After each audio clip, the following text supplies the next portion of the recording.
Si on veut rapprocher l'astrologie de la linguistique, puisque pour moi il s'agit de désenclaver l'astrologie et de créer des passerelles avec la philosophie, avec la linguistique ce matin en tout cas, eh bien, je dirais que le significateur, c'est ce que Saussure appelle le signifiant.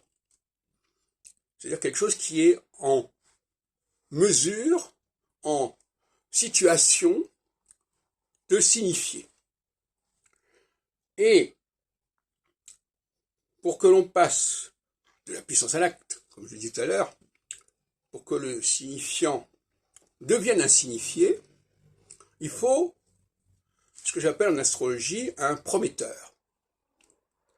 Prometteur va permettre de passer du signifiant au signifié, comme de passer de la puissance à l'acte.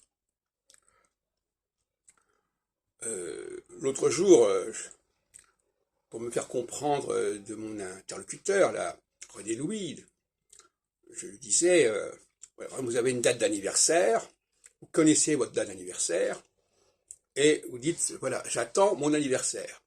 Je sais ce qu'est mon anniversaire, mais j'attends que ça se déclenche. Donc là encore, il y a le significateur, c'est l'attente, il est dans l'attente de quelque chose qui va venir, qui va passer sur lui, qui va transiter sur lui.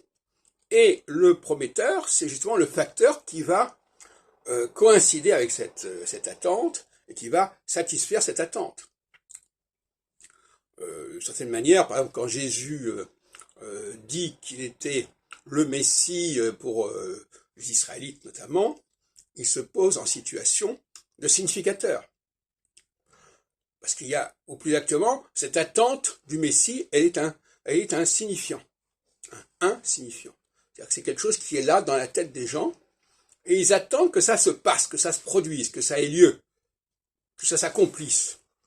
Et là, on passera, il va falloir un prometteur. Donc le personnage qui vient réaliser, concrétiser, accomplir cette attente, c'est lui le prometteur, et il va donner au significateur toute sa portée, en quelque sorte.